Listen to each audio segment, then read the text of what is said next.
Hello and welcome back. Before we get to part 2, Real Talk, please allow us to fulfill our capitalistic duty and plug our Patreon, the Contrarian Supplements. That's right. For a small fee, you too can help the Contrarians rage on. We have tiers ranging from just $1 to $10. It all depends on how much content you can handle. Starting at $1, it's the Travoltis tier, which gets you access to new bonus episodes focusing on a new movie every month, as well as access to the patron chat.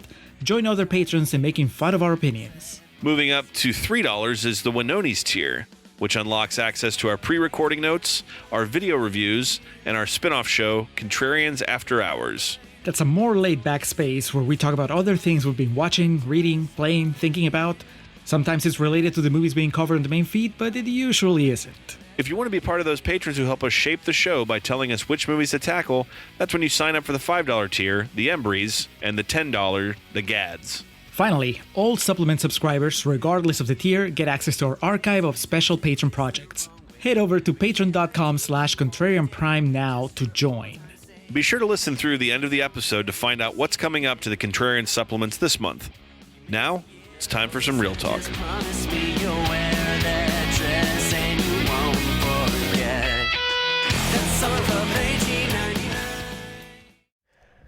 Rick Silva helped organize the paintball for Skato's bachelor party. We were short a few players to book the whole field, so they paired us up with these ex-Marines. In the first few rounds, these guys just tore us to shreds. I mean, 0 casualties on their side. I just cowered behind these trees till I got shot, covered in paint. But Rick... Tiger, you done? Okay. Pat, you're done too. Sorry, man, we gotta go. That's okay. Or is that a pep talk? Ready? Julio, we have escaped the green room.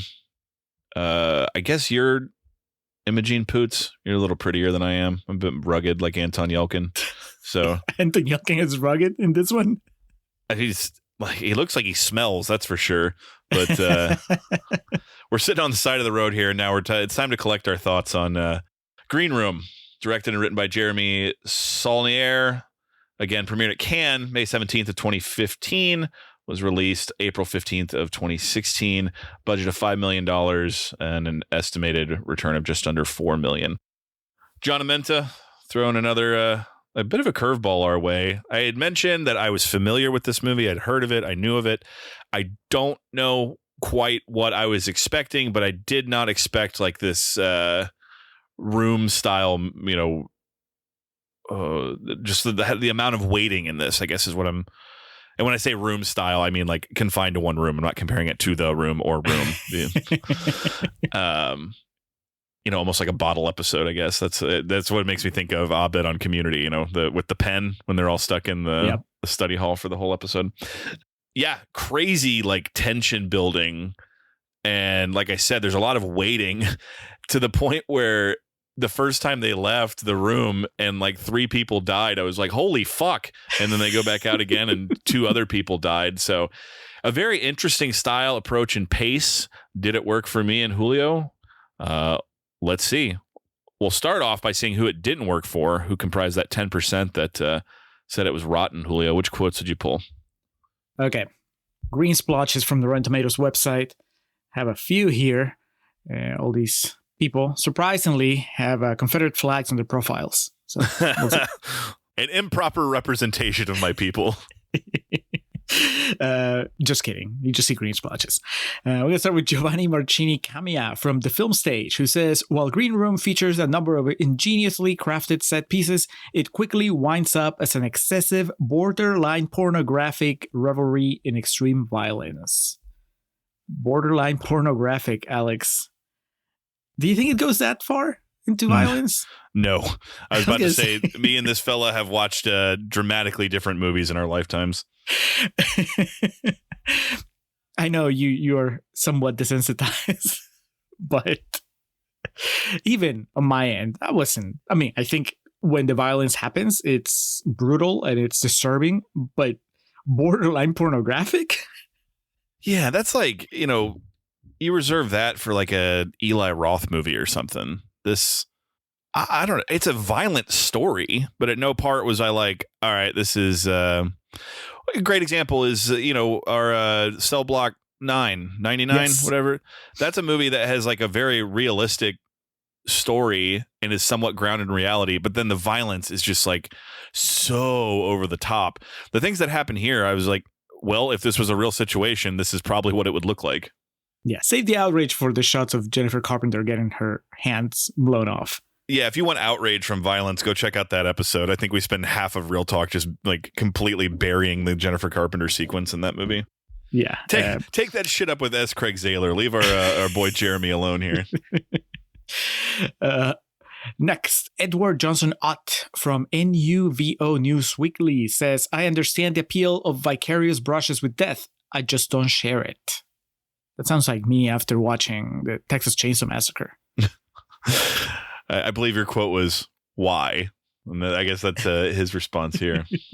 It's like, I get it. I just don't like it.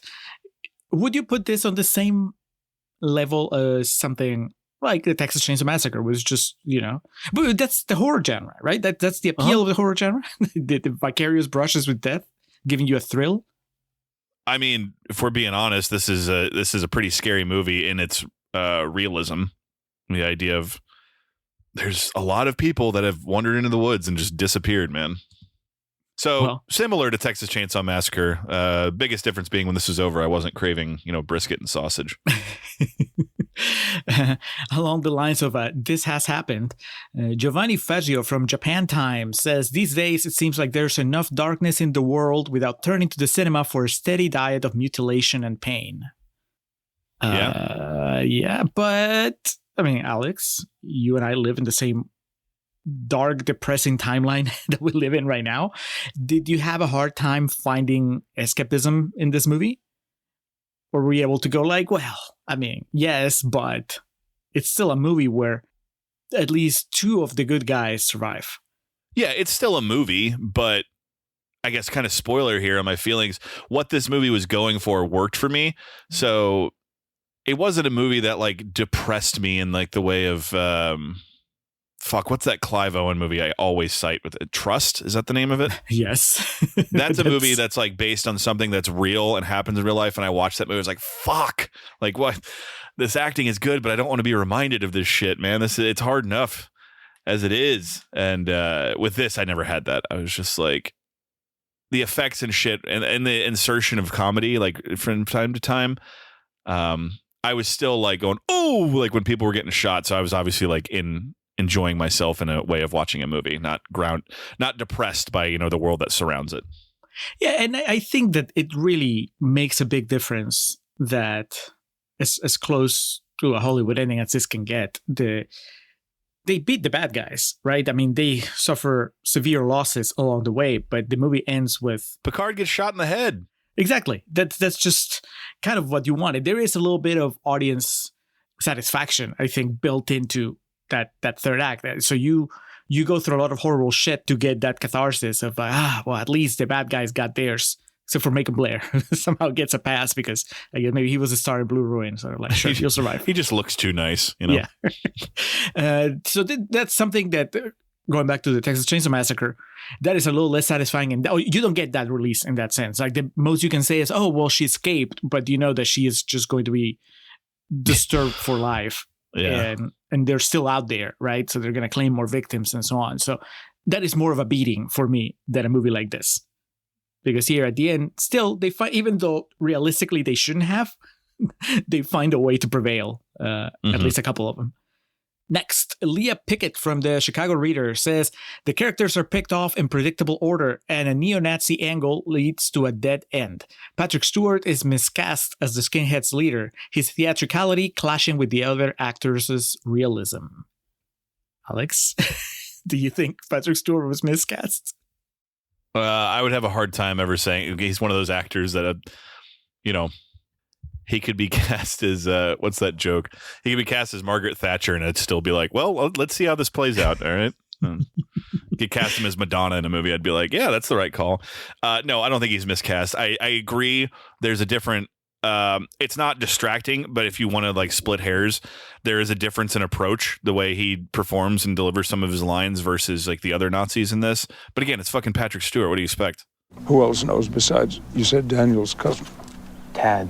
There's a text from him last night with our address, but he doesn't know anything. Except who they are, where they are, and maybe where they're supposed to be next. It almost makes sense to, in the context of the story, that this would be the leader, right? This is the guy that Yes, he comes across as like smarter and more like eloquent than all the others.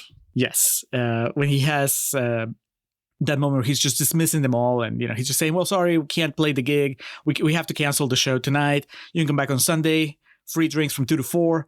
And he says, "Those of you interested in the what is it? Racial advancement workshop, something like that. Advocacy." Yeah. Racial advocacy workshop. Feel free to sign up or whatever. And I'm like, man, he sounds like he sounds like he has them believably under his control. Yeah. And I maybe would have a harder time buying it from somebody that didn't have the presence that Patrick Stewart has and what Agreed. he's projecting there. So, it was great. And then finally, Rex Reed from The Observer says, about as thrilling as a fried grasshopper canapé. Canapé? You were right. Yeah. Well, have you ever tried a fried grasshopper canapé? No. I knew people that used to, like in high school, get like those fried, those little snacks of like grasshoppers and shit. And I've tried some stuff, Famously, I've eaten horse and it's delicious, but insects are a bridge too far for me. So I imagine the review of this is supposed to denote that it's a bad thing. Yeah, it's not thrilling, I guess. That's what they're saying. If you're not into it, bottom line, I wouldn't compare this movie to the level of excitement that I get from eating something I don't want to eat. So I disagree with Rex Reed. And I also think that I was just hoping that you would tell me, oh, well, it's because fried grasshopper is a delicacy just reserved for the Aryan army or something. But no, I guess it's just a very obscure reference maybe from Rex Reed. But anyway, those were the quotes, Alex. I have seen this movie before. I've also seen Blue Ruin, as I referenced in Conjoiners Corner. Then I watched Hold the Dark, which I think it was just a Netflix release. And then just last year, Rebel Ridge, that was another Netflix original directed by him. So I guess maybe he's gotten in with Netflix and he's gone. Hold the Dark is a weird movie. I really liked it. And it's just, I think it was a good decision that it went to Netflix, because I don't know that would have been mainstream enough. Like Green Room, you watch and you're like, yep, this is easily accessible for most audiences going to the movies.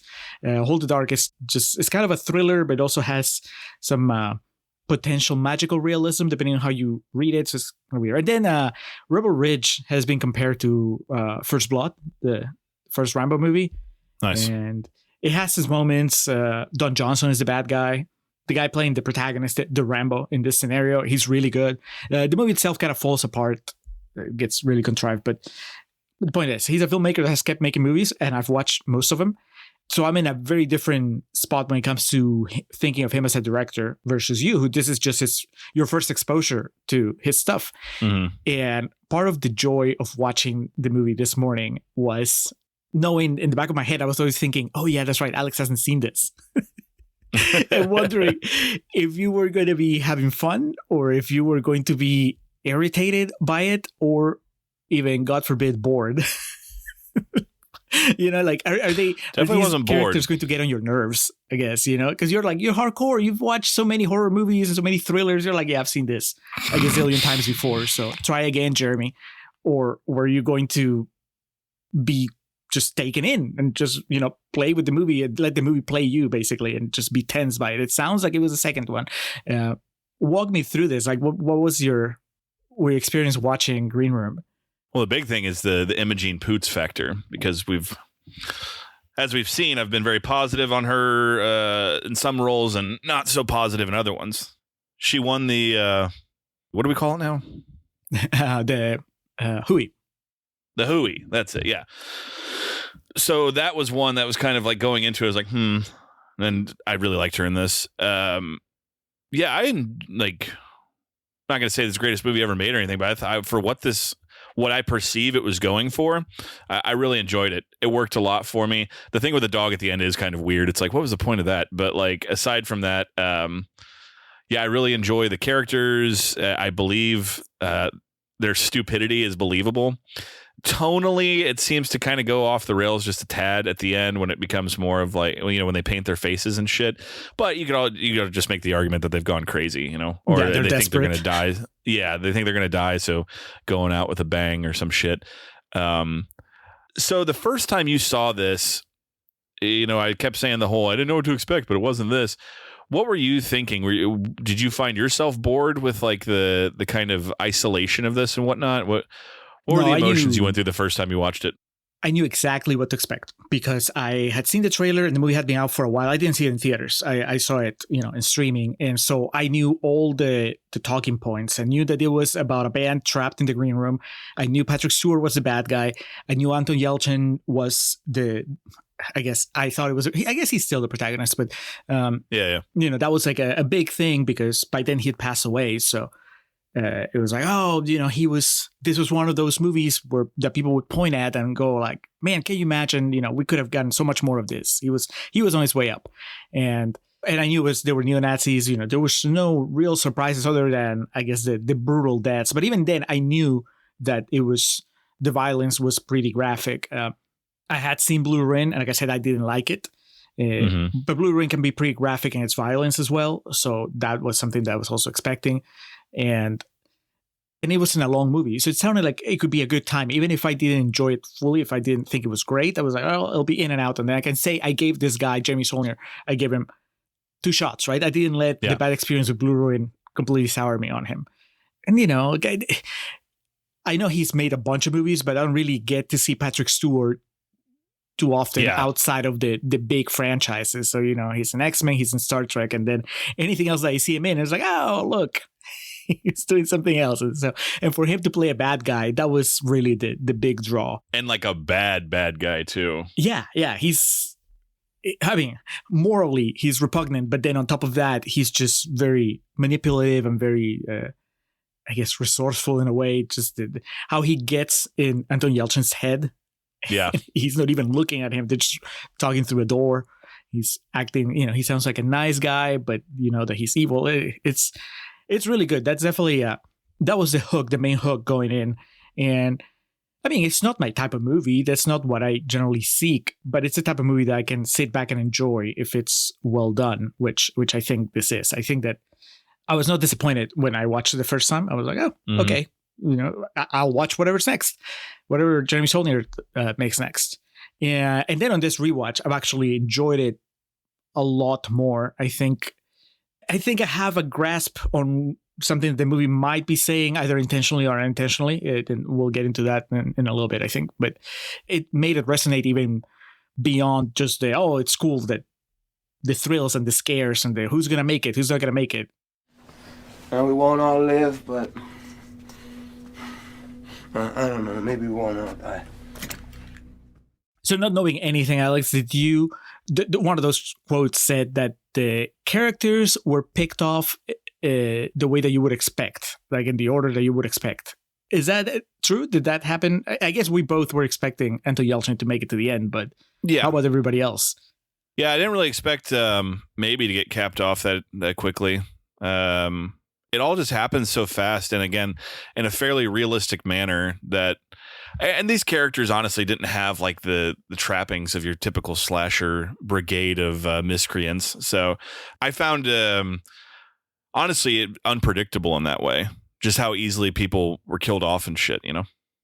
Yeah, I was bummed. I remember that there were only 2 people alive at the end, and I had mixed up Imogen Poots and Maybe. I thought that Imogen Poots was the one that died and maybe made it to the end.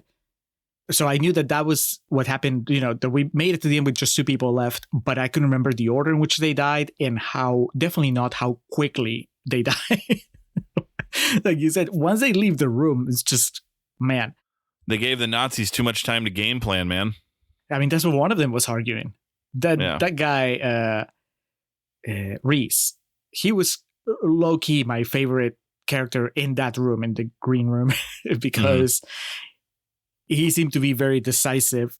You know, he was actually taking action, whereas Anton Yelchin was constantly paralyzed by fear, and everybody else was just kind of freaking out. This dude was like, all right, well, I'm going to use my MMA moves to take this guy down. And, he was like, we're going to rush the door. We can't give him the gun. So he was constantly thinking of things to do. And of course, it was just a shame. He doesn't even get to put up a fight. I mean, he just falls out a window and then they just kill him. Hack him up. Yeah, it's horrible.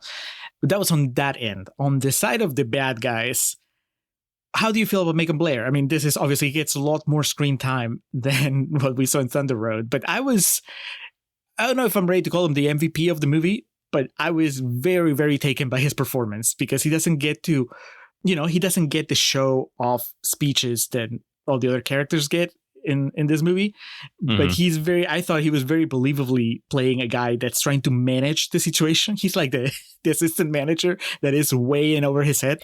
That's a good way of putting it. Yeah, he's a really good, like, exasperated actor. Yeah, I found that part of it interesting. I mean, that's what you typically find in these, Nazi style movies of the character questioning, what's right and what's not. I mean, that's probably the most compelling part about American History X, like learning through life and the happenings. And in the case of Macon Blair here, I don't mean this in an offensive way, but I found him very believable in the role. I don't think he's an actual Nazi, just to be clear. But yeah, I enjoyed his arc. I'm not quite sure what it was trying to say, but I enjoyed that they left him alive, and we don't really know what happens there, but I would like to think that he called the cops and did the right thing. But he says, I don't want to go to prison, right? Isn't that one of the things he says when they're pointing the guns at him? So I thought that he was saying, I don't want to go to prison, just kill me. Yeah, I thought that too. Yeah. So that's why I get a personal frustration. I understand where the movie's coming from or what the characters in the movie are thinking. They're like, we don't have time to go get the police. You go get the police. We're going to scare you into going and getting the police. And apparently, I guess based on what we see, I guess it works, right? Because he actually gets somewhere and he's like, we need to call the cops. But I wanted them to just kill everybody. That's why also when Anton Yelchin says, well, I didn't know, I wasn't thinking that we were going to kill them. I was just coming here to ruin the crime scene. It's like, what world are you living in? I get it. I guess this builds into like the bigger point I think the movie might be trying to make. But, I was frustrated at this kid that has seen so much bloodshed, so many people that I'm guessing he cared about be obliterated by these Nazis, and he's still being reluctant to meet them on their level, in that final scene. It felt, Alex, like such a, I hate to say appropriate for the times movie, but it kind of felt like that. I know we make our brief jabs at the political scene in America here and there. I mean, it's very clear that where we stand politically. Yeah. But I've been very conscious, I think you are too, to never turn this into a platform where we just vent for the sake of venting, because I don't think that I don't think that people listen to the show for that, right? I think that if we can be funny about it and say that these guys are playing at Trump's inauguration, then that's, we'll fire that shot. But you don't really need like an opening monologue from either of us telling you how we feel about what's going on in America, because I think that it's very clear just from the way we speak about things, when we're talking about movies. That being said, I was so taken by my reading that this movie's telling you, these are the bad guys. They are incredibly well organized. These good guys, the guys that we're rooting for, the guys are, seem like somewhat decent human beings, walk into this place with some sort of delusional bravado, thinking that they're both going to be playing by the same rules. And then it takes them the entire movie to catch up to the fact that you can't, like I said just a minute ago, like you have to get on their level if you're going to survive, right? And because they're constantly and idiotically underestimating their opponents, they suffer losses, they get hurt, right? They give up the gun, they open the door, they go out without a plan. I mean, it's just they keep getting surprised at how organized the Nazis are, and they shouldn't have. They shouldn't be surprised by that. And they should learn whatever lessons they learn. They should have learned them much, much sooner. So it felt appropriate because if you are somebody that sits on my side of the political fence, it feels like the bad guys are being very efficient at being bad guys right now. It definitely doesn't have like the horror cliches of like, what are you doing? It's exactly what you said. The bad guys in this are very, they know what they're doing. Yeah. And so that adds to like the unpredictability of, through conditioning for over decades of watching movies like this. I expected like one person to get picked off and then they all run back and everyone starts crying and like, reconvene and, oh my God, what are we going to do? But that's really not what happened. It's just like, fuck, get back in the room. What are we going to do? I don't know. Yes. So on the bad guy side, it's like, that is very rewarding because you're right. I mean, I don't think they ever make like a big mistake. The one mistake that maybe they make, and they really didn't know about it, is sending the cousin in, right? Because they had no idea of the full context. So they basically send them an ally and that helps them, I guess, live a little longer. But for the most part, they're very well organized and they're ruthless. And then our guys are not ruthless. And that part is frustrating. But I think that it's just by design. That's, I'm meant to be frustrated with how not ruthless these kids are. And obviously it's not an accident that they are a punk band. I guess they think that they're hardcore, but then this experience proves to them that they're not as hardcore as they need to be. And that makes sense. The surviving member learns that they were never as hard as they thought they were. And I think, again, because of the context of where we're living, it just feels like even more so that you need to rise to the occasion to meet your opponents. Oh, we're doing that? Why else would we walk up here? I don't know when I was gonna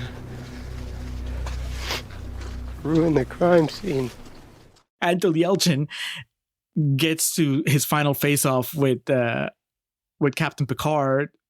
He's like, I don't know if I want to shoot him. I was like, do you realize that if you don't shoot him, he's gonna shoot you? That's, Imogen Poots knows what's up. Anton Yelchin, not so much.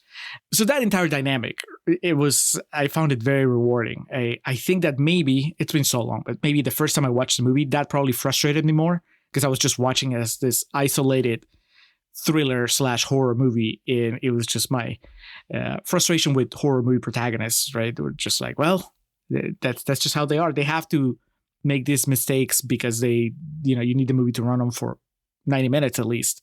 But in this case, now it's just like, I get it. They're paralyzed with fear and constantly underestimating their enemy because that happens in real life. And everybody else is. And the bad guys, the enemies are much smarter.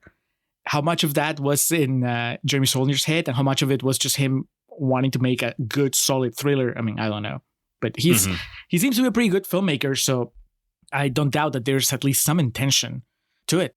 It's very disciplined too. Like the story doesn't really at any point waver or like wander away from what it wants to be. Very tight 90 minutes, like a lot of tension for such a short window too.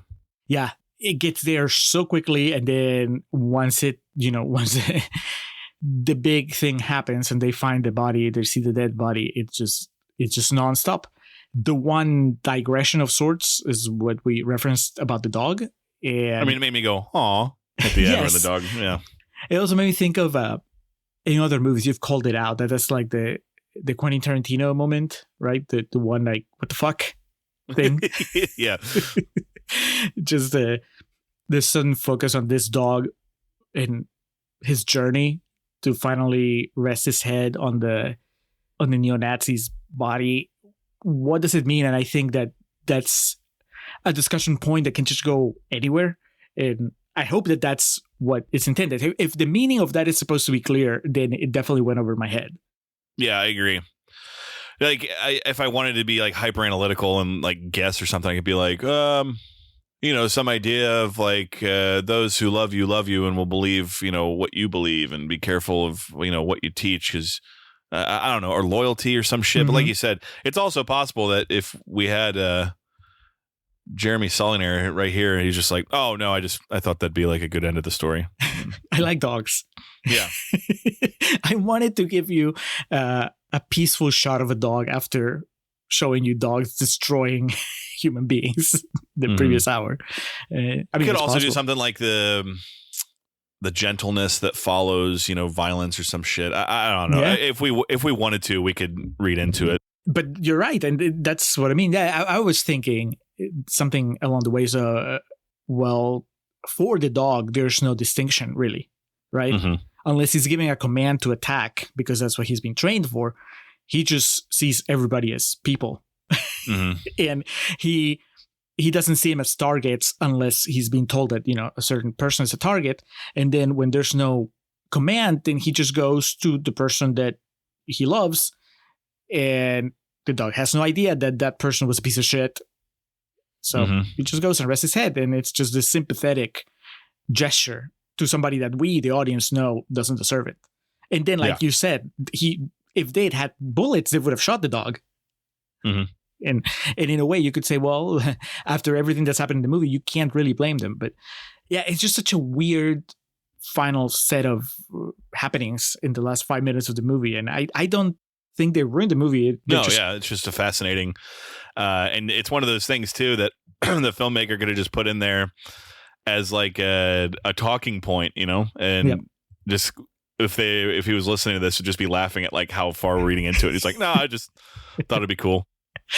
Meanwhile, Patrick Stewart is just fuming. Like, I put on this great performance. All they're talking about is a dog.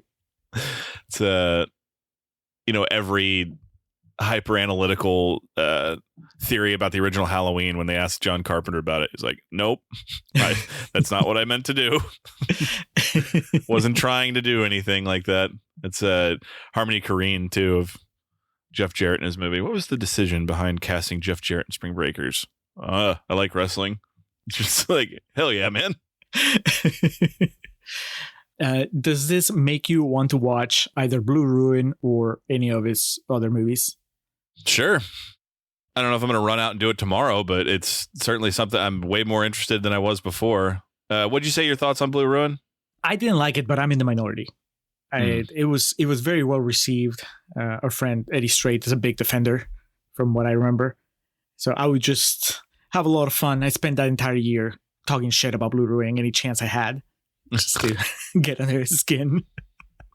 And you say you liked Hold the Dark? Yes, I think Hold the Dark is great. That one's more divisive, I think. And then Rebel Ridge, I think more people like it than not. I think that generally it's liked more than I like it. So I would say Hold the Dark, Green Room, Rebel Ridge, Blue Ruin, probably. And he has one more that I haven't seen, his very first one. That was Murder Party. Yes. Yeah, haven't seen it. Also with Macon Blair. And it's his Leo. They're bros, man. I don't think he's in Rebel Ridge. It's a shame. But, Macon Blair now is in other movies. He's also directed a movie for Netflix. Macon Blair. He was in the film that won Best Picture last year. I think he's doing all right. Yeah, he's gone Hollywood. He's sold out, man. Let him bleed.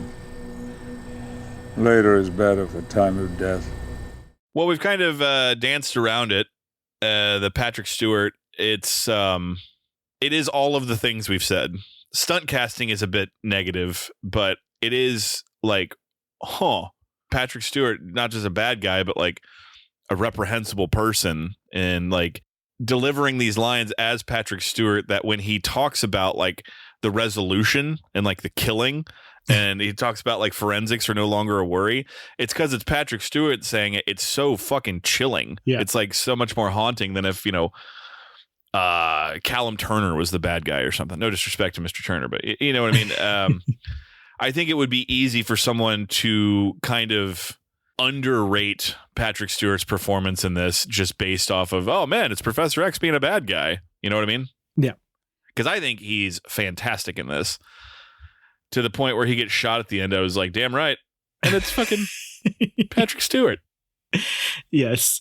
Yeah, he's not physically imposing, so there's not, I was kidding, Search Corner, it's not underwhelming to see him go that way. It's just, once he doesn't have the upper hand psychologically, I guess, once they have a gun that's loaded and there's no door between them, it's a no-brainer that it ends this way. So that was That was good. And yeah, there is something, because, you can go a different way with this bad guy, and you can play him in a more traditional way, right? You would cast, like, I don't know, one of the Hemsworths, maybe, right? Like one of the Skarsgårds. One of the Skarsgårds, yeah. And you buy it. I mean, they're good actors, and they would be a little more exactly what you expect. And I mean, that still works, but I think that it's that extra quirk of getting just this older guy that sounds very classy. He's all British, and there is something to the way that he delivers his lines that just makes him, it's not just chilling, but the efficiency to which they've planned this. They're prepared for this type of inconvenience, and I never second guess that he knows what he's talking about. He never yells at any point either. Like, it's just all very matter of fact. Yeah, there's one point where he slams Macon Blair's head against the wall. That was like, Jesus. And then he apologizes. Forgive me for my outburst. There were times where I wasn't entirely sure what the plan was, but it sounded like he knew what he was talking about. So I was just like, I went with it. And then it would play out, right? Because I don't know about you, like, how long did it take you to realize what the plan was on the neo-Nazi side? Like, what was it they were planning to do? Like, we're going to frame them as if they had broken in, and the dogs are going to mangle them so it's going to look like the dogs killed them.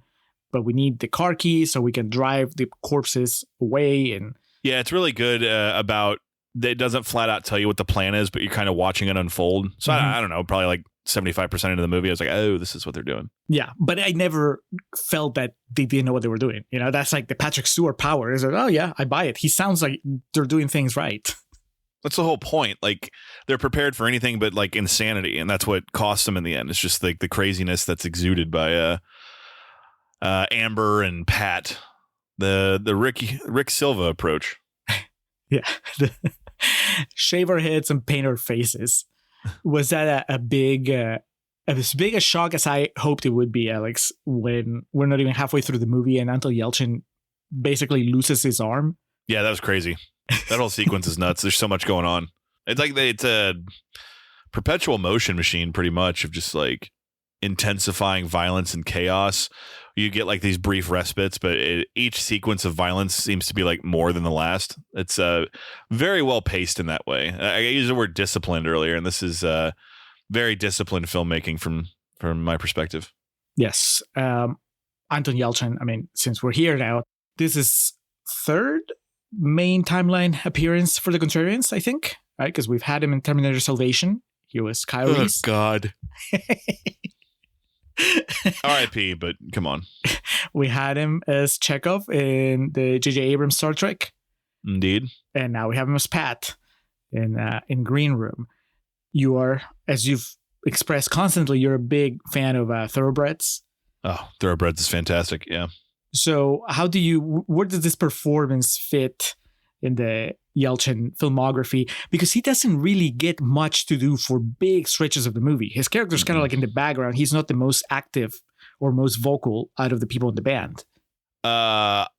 It's not a great movie. I think I've talked about this when we mentioned him before, but I remember screening Charlie Bartlett. You ever seen that movie? No, he's Charlie Bartlett, right? He is Charlie Bartlett. It's him, Kat Dennings, and Bob Downey Jr. Bob Downey's really good in it too. He's like a recovering alcoholic who is Kat Dennings' dad, and Charlie starts canoodling with her. And I forget where that fell in like his comeback. Might have come out after Iron Man, February 22nd, 2008. So right before Iron Man, right? Iron Man was 2008. Yes. Yeah. Yeah. Anyway, I remember screening that movie, and I vividly remember having this idea like, oh, that kid's going to be something. Because again, movie's not great, but he's fantastic in it. It's a good movie too. I'm not trying to say it's bad. But I remember thinking like he's going to be a player of some sort. And the movie he had before that was Alpha Dog, which I've never seen, but you know. Timberlake? Yeah. Yeah. I think it's more infamous than famous. But so he had Charlie Bartlett, and then pretty soon after that was this Star Trek. He had both Star Trek and Salvation in the same year. Basically every time I saw him, he like seemed improved to me. So aside from the fact that it's, you know, sad kind of when anyone dies, and also just the heartbreaking nature of how he passed, like it feels to me like what could have been. And I think you see a good amount of that in this. because there's long stretches where he's just kind of there, but then when he gets like his monologues to deliver, and even like his just the state of panic and shit, that he at no point in this is like a tough guy or brave and shit. He just basically loses his mind and at the end and knows that's his only way out. So like I find him believable in that sense, because he's crying and he's screaming and he's like, oh my God, and all freaked out and shit. And then the delivery of the Rick Silva story is really good, and I think he's very good in this. It's a shame because I think he could have become like a really elite actor. Yeah, he's really good. He gave me very strong Tom Holland vibes in this movie, and that's not a bad thing on either side. But it made me laugh because you have this bit where you can't tell Timothée Chalamet and Tom Holland apart. It's like, would Anton Yelchin be part of the trio then? Like, would be the third Spider-Man, and they're all playing each other. And I mean it as a compliment in the sense that I think Tom Holland, especially in those Spider-Man movies, does a very good job of being a regular guy, just your everyday person that finds himself in extraordinary circumstances. And that's exactly what happens to Anton Yelchin here. And, even his Chekhov had something of that too. He's like young and compared to everybody else in the Enterprise. And then, I'm sorry, but his Kyle Reese also has some of that, right? He's like young Kyle Reese, kind of starstruck by the idea of meeting John Connor. Trust me, he is not the problem with that movie, so I'll give you that. Good. I'm glad that we can agree at least on that. Who is that? Odin himself. So that's, yes, of course, it's always a huge loss. And in this case, a very particular loss because I think that there's that quality of being the everyday guy. Just a regular Joe can sometimes be very elusive, even with good actors. I don't know if Robert Downey Jr. could have ever played a regular guy. Maybe he could have back in the day. Like now it's impossible, right? For him, it's like, it's Robert Downey Jr. And you just, when you watch him play a role, even when he's just knocking it out of the park, you're like, it's Robert Downey Jr. being great. It's like Brad Pitt trying to play an everyman or like Idris Elba or something. Yeah, you're like, no, man. I mean, you have that movie star thing going. But then there are some actors that can actually be regular guys. Like Jake Gyllenhaal, I think, has it, right? Like I think Jake Gyllenhaal he can play an every guy and do it well. So, I think Anton Yelchin would have gone down that route where he's always somebody that you can relate to. Yeah, Phil Hoffman, I think, was good at that too. Yes, yeah. And that's not to say that they can't play bigger than life characters. Phil Hoffman, like the Master. Oh yeah, the bad certainly. guy in Mission Impossible 3. But yeah, you compare that to like the Lester Bangs portrayal he has in Almost Famous, and I mean that's the art there. Yeah. So it's a shame, and he does that here. I think it's one of the maybe unusual bits of the movie that he's there, and because you would expect the protagonist to be one of the stronger characters, right? Either Reese, maybe even Tiger. Hell, maybe, yeah, Sam, because they're just a little more decisive. And I guess he benefits from being paired with Imogen Poots in that second half. But still, it's just the quiet kid kind of comes to the forefront, and once everybody else is dead, and it works. He makes it work. He's very relatable, very easy to empathize with. So he's great. Again, I feel like my big takeaway this time was that Macon Blair was amazing, but Patrick Stewart and Anton Yelchin, and really like the entire cast. I mean, they make this such a great experience to watch. I had a great time. I mean, it's not a movie I would refer to as a great time, Julio. I guess I'm not as macabre as you, but there were Nazis getting killed left and right. So I'm kidding. It was. I really enjoyed it, and going back to wasn't sure what I was in for. In the end, I was just like, hell yeah. And I do love the last line of the movie where, you're finally going to get his desert island pick and tell it to someone who gives a shit. Because I like the worst way that movie could have ended. It was some like implied, love has blossomed on the battlefield between those two. So, yeah. Yeah. No. So I really enjoy the ending of like, you can just read it as they're never going to see each other again after today. I like that. Yes, this movie's great. Hell of a way to, I started at 10 a.m. this morning. It's a hell of a way to wake up, but big fan. And yeah, curious to see, when I circle back to Mr. Saulnier here, his filmography, and check out some of his other work. Definitely a movie I would recommend to almost anyone, just on the grounds of like, dude, you got to see Patrick Stewart in this. Yeah. But there's not really a weak link. Elia Shawkat, like I mentioned, all I've seen her in is comedy stuff. And so like, I really bought her like despair and terror. So good on her. Is she in like other serious stuff? She was, I mean, it's not serious. It's still a comedy mostly, but Aaron Sorkin wrote and directed a Lucille Ball biopic a couple of years ago. Got like a bunch of Oscar buzz, and she was one of the writers in the writer room in the movie, and she was great. That's more of a dramatic thing. Was that the one with like Anton Chigurh and who was the Nicole Kidman played Lucille Ball? Yeah, okay. Yeah, it was really good, and she was. I'd heard of this TV show for a while. I think it's still a dark comedy, but definitely very different from Arrested Development. But she was I think it's called Search Party. Okay. And I think it's over now, but it had a number of seasons. And she was, if not the main character, then definitely one of the main characters. If you look it up, like the poster is she's on top of everybody. Like her picture is at the top and everybody else is at the bottom. Yeah, I'm looking at it here. It's got John Early, so it definitely must be a comedy. Logan St. Bogan from Wet Hot American Summer. So yeah, interesting. I think we're in agreement here that a well-acted film this is. So, Julio, then moving along to your score. I guess I didn't realize you had seen it before, so I obviously didn't consult your Letterboxd ranking on this. What after this viewing today, where do you find yourself? I gave it 4 stars before. I think it's going to stay at 4 stars. I'm very tempted to bump it up to 4.5. I might be on a little bit of a anti-Nazi high right now, and that's where that extra half star would be coming Fair. from. So I don't know. I really like that read of the movie.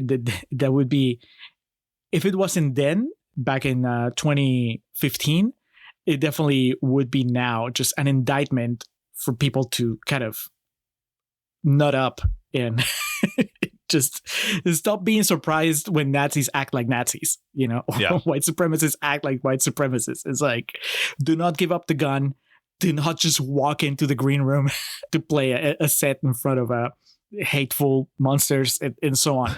4.5. Fuck it. Why not? You only live once, Alex. Who knows when's the next time I'm going to be able to watch this movie? There it is. How about you? Yeah, I think an A- somewhere in the 4-star territory, B+, A- somewhere in there. I honestly can't tell you a lot of things I would change or that I like disliked about it. It's just it's really good. It's just missing like that one twinge of something that puts it over the top there.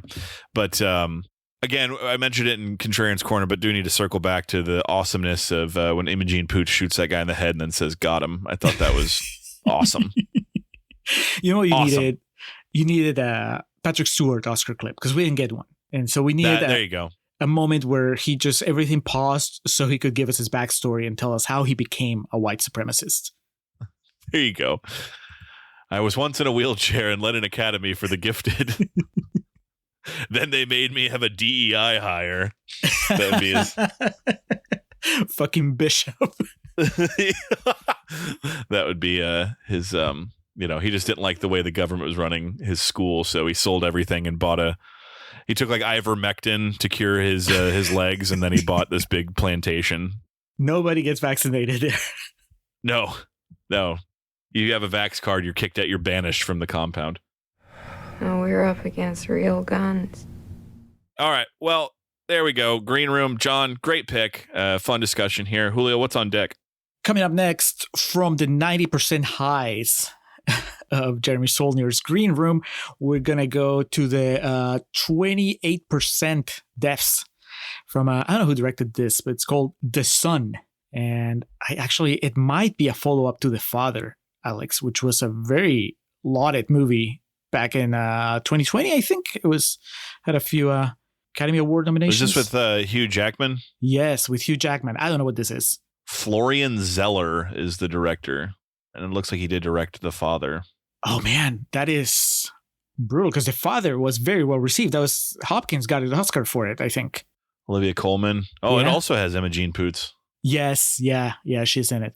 Well, The Son, Hugh Jackman. There's no way that it has any relation though, because The Father is a very self-contained story about Anthony Hopkins having Alzheimer's. And I don't think maybe this guy, the writer-director, he just likes to focus on like one person in the family. Son, next time will be the daughter. The Holy Spirit, the Father, the Son, and the Holy Spirit. Oh, okay. He's a Catholic filmmaker. Anyway, we'll find out what Hugh Jackman is up to and why people didn't like it. 28% from 2022, The Sun, demanded by patrons Katie and OT. That's next on the main feed. And then Alex on the patron feed. We're going to have, for QVRs, dual QVR. Jamie is just getting us on that Kyle Gallner train hard, really hard. Strange Darling. I don't know anything about it, but we're going to watch it together. All right. All I know is Kyle Gallner is in it. Hopefully he plays a nice guy. That the bonus episode for this month comes courtesy of patron Jordan, who a while back during our 10-year anniversary episode threw a bunch of movies that he thought we should watch. And one of them was The Voyage of the Demeter. So we're going to do that. That is a movie that, from what I recall, didn't stay in theaters too long. But I know a lot of people that watched it and liked it. So hopefully we'll join that club. And Alex, it ties in very closely to what we're doing for this After Hours. Tell our audience what they can expect for Contrarians After Hours this time. I've somehow found myself in a situation where I'm going to have to watch the new Nosferatu. So, with known fraud Nicholas Hoult. And I don't know. I've heard not split things, but, I don't think it's going to be a waste of my time. And, I've watched the Klaus Kinski one and big fan of the original, obviously. And so now that it's streaming on Peacock here in the United States, I don't have to leave the comfort of my couch. So we will be watching and discussing the Robert Eggers Nosferatu. Yes, against all odds. If you had told me... Will it redeem the Eggers reputation following our aligned indifference towards the Lighthouse? Stay tuned. All right, so that's Contrarians After Hours. Check our Patreon channel for all that stuff. Patreon.com/Contrarian Prime. Now, Alex, let's get out of here. Let's split. Thanks, y'all. Take care.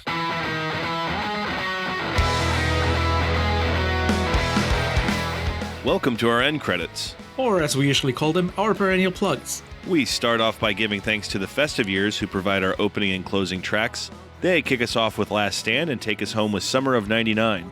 Be sure to head over to thefestiveyears.com for any and all Festive Years needs. Our friend and fellow podcaster Hans Rothgieser is the man behind our logo and all the art you see related to our show. Reach out to him and let him know how much you like that little tomato. His email address is mildemonios@hotmail.com and his website is mildemonios.pe. That's MILDEMONIOS. Hans, thank you for all your support. For those interested in the regularly absurd world of professional wrestling, Joe and the boys over at latenightgrin.com have you covered. Tell them the Contrarians sent you. And we like to close with special thanks to our social media team of Zoe Perez and Corey Ari. Each of the social media accounts we mentioned in the introduction look as good as they do because of their work. So that'll do it for this episode of The Contrarians, where we're right and you're wrong, and we will catch you next time. Just for old time's sake, I really don't care who you're seeing or how much money you make together, who knows. Just promise me you'll